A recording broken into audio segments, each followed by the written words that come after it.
All signs point to Halloween being just around the corner. The cooling weather, ads for costumes, pumpkin spice everything. We're entering into the season of monsters. Our Torah portion even has an overt mention of them. It reads, "God created the great sea monsters and all the living creatures of every kind that creep, which the waters brought forth in swarms." These kinds of monsters are found universally throughout human culture, and they're representative of the chaos lurking just beneath the surface. We never know when that chaos will break through the bonds of order and throw our universe into disarray. But our ancient Jewish ancestors were wise to this reality, and so the great mythical monsters that hunted and haunted their neighbors were not the focus of their fear. The monsters our ancestors feared were much less enormous, much less out of the ordinary. And the earliest example is within the Torah this week. Cain, the first murderer of the Bible, is overcome with jealousy and rage when he finds that God favored his brother's sacrifice of an animal over his own sacrifice of grain. God, ever vigilant over humanity, immediately offers Cain some advice in the form of poetry. "Why are you incensed, and why is your face fallen? For whether you offer well or whether you do not, at the tent flap sin crouches, and for you is its longing, but you may rule over it." This sin is the real monster of our tradition. Cain is unable or unwilling to rule over the sin which longs to control him, and he viciously murders his brother. The Rabbis of the Talmud refer to this sin as the evil inclination, a force that resides within each human being, which is to say, the human capacity for evil is the great monster of the Jewish tradition. Journalist Leah McElrath recently wrote, "Real monsters always have human skin. When faced with human monsters, we want to believe that they think like we do.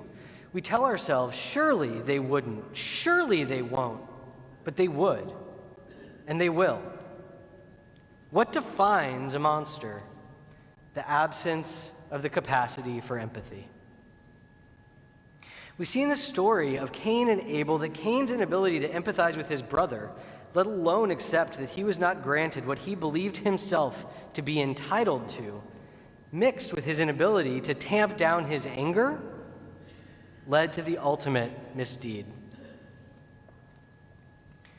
God's warning was one of responsibility. "You may rule over it," God told him, but Cain chose not to, and he even doubled down on his unwillingness to do so. After Cain killed Abel, God said to Cain, "Where is your brother?" Cain responds, "I don't know. Am I my brother's keeper?" Another abnegation of responsibility. Cain, the first human monster, then teaches us a valuable lesson. Monsters are those people who allow sin to rule over them, who disavow their responsibility for their own behaviors and their responsibility for others. Taking responsibility for our emotional states and our actions can be very difficult. Everyone knows the experience of losing control, of emotions getting the better of you, or getting carried away in a moment which leads to making a mistake, even sometimes a horrible one. But just as Cain had the opportunity to do teshuvah, to repent, when God asked him the whereabouts of his brother, so do we all when we make these kinds of mistakes. Judaism teaches that we can overcome our mistakes through actively owning our responsibility and providing proper compensation for those we have harmed. According to this standard, a monster would be one who, when given the chance for teshuvah, chooses instead to deny all responsibility and even to lash out, as Cain so snidely did in response to God. Someone who behaves this way is, in fact, incredibly dangerous.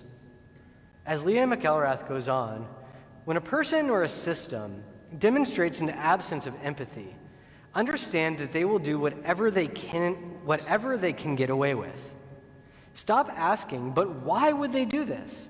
Start thinking ahead and asking, if they will do this, what else will they do if they know they can get away with it?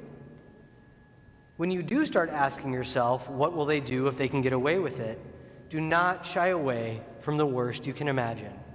Because you do have empathy. Your empathy means that even your worst imaginings will never be as bad as what those who lack it can conceive of.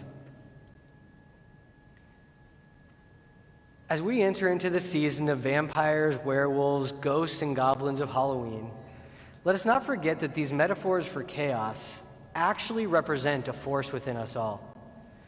Let us remember that our behaviors are our own, and that taking responsibility for them, no matter how embarrassing or shameful, is the first step in righting our wrongs, and that empathetic compensation towards those we have harmed is the ultimate goal.